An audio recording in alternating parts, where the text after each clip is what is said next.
The holiday shopping season is right around the corner, which means if you still haven't gotten your e-commerce shop ready for the holidays, there's still time, but the clock is ticking.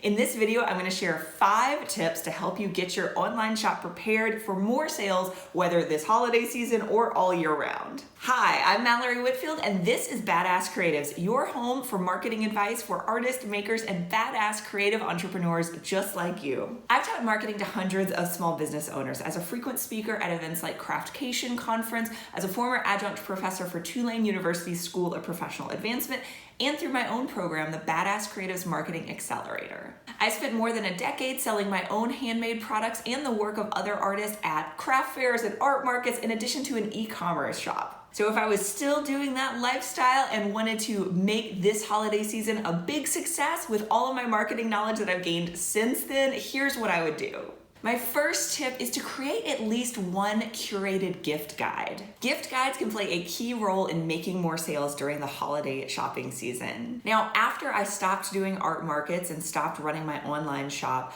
I started doing more blogging. And this is one of the things that I learned that I wish I had known when I was running my online shop. I basically started to create very curated specific gift guides for types of gifts, types of specific people. Things like gifts for coworkers, gifts for Doctor Who fans, gifts for a funny white elephant party. If you're familiar with these, they're often called Dirty Santa, Secret Santa swaps. They often have gag gifts. So I created these very curated gift guides, and the point of these at the time that I made them was to send traffic to things like Amazon Associates, where if somebody clicked and bought the product, I would make a commission or an affiliate commission.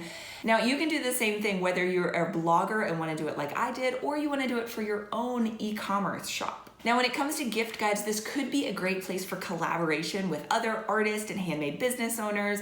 If you have a certain type of product that would be perfect for a certain type of person, maybe you want to create a Mother's Day gift guide, for example. Maybe you're a bath and body creator who makes handmade soap, and you know other artists and makers who make beautiful handmade pottery or clothing or scarves or other things that moms might love. You could collaborate and include all of your different products under a gift guide for mom. And maybe you host it on one of your websites, maybe you host different versions on each of your blogs and websites. This is an idea of how you can get started. And so for the actual format of the blog post, I would include image or images of the products. I would include the name of the product, a link to the direct product page where you can buy that product, possibly include the price point of the product if that's a fixed price and it's not going to get quickly outdated or something. If you don't have like different variations where those are different prices, I would include the price information and then include at least like a short paragraph about what the product is. This is helpful for both the people reading the gift guide as well as for search engine optimization. This helps Google and other search engines have some information about the product to help get your blog post get found. Now, speaking of blogging and search engine optimization, my second tip is to update your product pages for SEO, search engine optimization. Now, if you haven't already optimized your product pages for search, you really need to take the time to do this. And if possible, do this 3 to 6 months in advance of the holiday season. You don't want to be trying to optimize all of your product pages for search engines in early November. You just won't have enough time to really have those changes take effect when it comes to how you get ranked by Google and Bing and the other search engines. Now, on your product pages, you're going to want to include different keyword phrases that people might be searching for when it comes to what your product is. Some of these relate to the product themselves, like if it's handmade soap, you'll want to say handmade soap or the specific scent or the specific benefits that that handmade soap has. Maybe it's made with certain ingredients and you want to mention that. Now, coming back to what we mentioned with the gift guides, you also want to think about who your products might be great as a gift for and include keyword phrases that relate to that on your product pages as well. So if you do have products that would be a great gift for a mom or a gift for an 8-year-old girl or a gift for your uncle or whoever it is, be really specific and think about all the people that your products might be great gifts for. And you want to optimize your product pages around those topics as well to get your products found by the search engines. If you're struggling for ideas about which phrases to include in your product descriptions, turn to the search engines themselves. You can use their auto-suggest, auto-complete features to get ideas of which phrases people might be searching for that are related to your products. And then you want to weave those phrases in naturally into your product title, product description, and anywhere else on your product pages. Now, as I mentioned, it does take time for search engine optimization tweaks to take effect,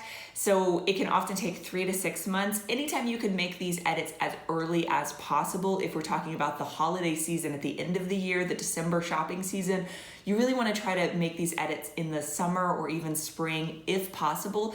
However, making improvements to your website is always a good thing. Now, speaking of getting a head start as early as possible, my third tip is to reach out to local magazines and newspapers to try to get featured in gift guides. Now, we already talked about creating gift guides on your own website or collaborating with other artists and small businesses.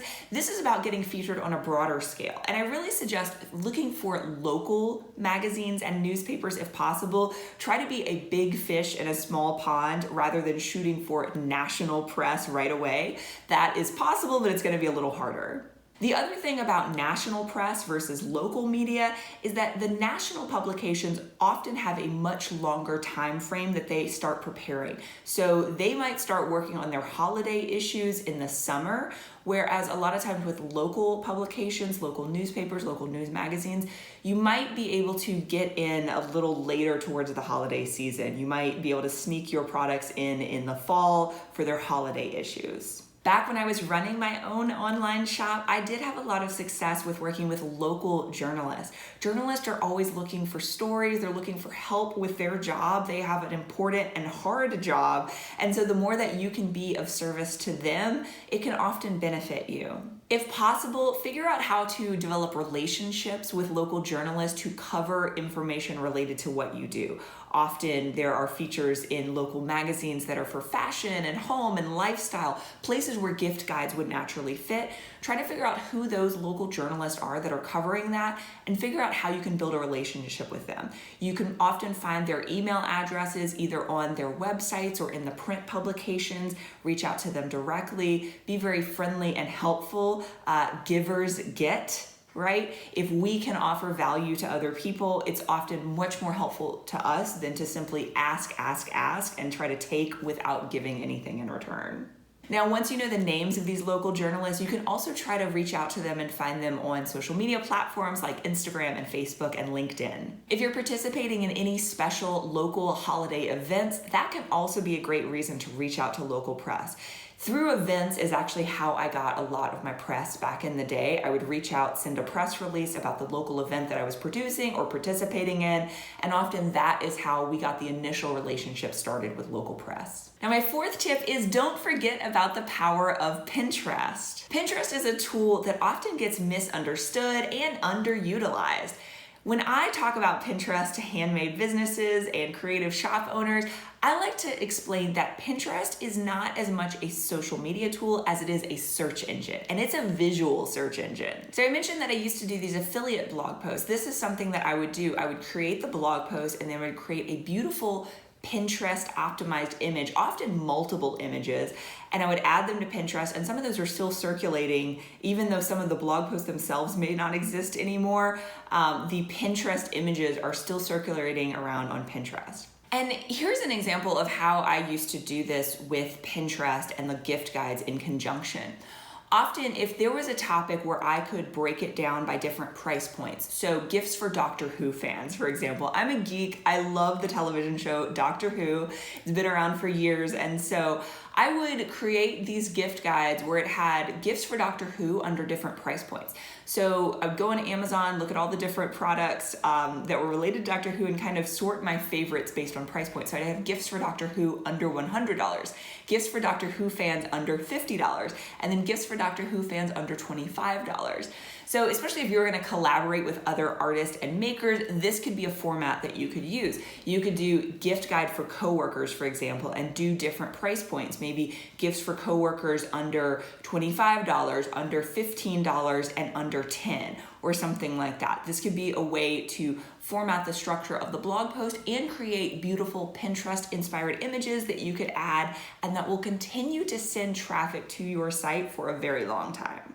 Now, if you want to learn more about how to use Pinterest, you can head over to my Skillshare class, The Power of Pinterest. My fifth and final tip is to create an email campaign that is designed to drive sales this holiday season. With social media, the algorithms may change, but with an email list, you own that list. You have direct contact with your customers. So back when I was working at a marketing agency here in New Orleans, we had a local e-commerce shop come to us for help, and this was in preparation for the holiday season. They came to us in the late summer, early fall, and we had little time to sort of pull things together to make sure that they had a really successful holiday season. This t-shirt company was very focused on social media and they were doing great on there, but they had a big email list that was just sitting and was being completely ignored. Now, this t-shirt company hadn't sent emails to their list for more than 6 months, so we had to get to work.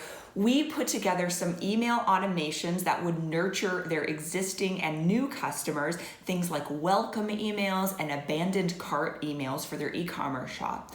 And we also created some specific campaigns for that holiday season. Now, by focusing on some very specific sales tactics and focusing on their products that were most popular and really pushing people to remember that they were even around, these were existing customers who had purchased from them before, we were just reminding them that they had new products that these customers hadn't seen before and that they would make great gift ideas. We were able to generate more than $12,000 in revenue from just one weekend flash sale alone. So I hope these tips have been helpful. I would love to know, what are you doing to get your online shop ready for the holiday shopping season? Drop a comment below and let me know. And if you're looking for more ideas for what to write about in those email campaigns or blog posts or gift guides, head over to my website, badasscreatives.com/100ideas, where you can download my free resource, 100 marketing content ideas for artists, makers, and handmade business owners. I'm putting out new videos each week, so be sure to subscribe and like and all the things and do the things, and I will see you next time and have a holly jolly shopping season. Da, da, da, da, da, da, da.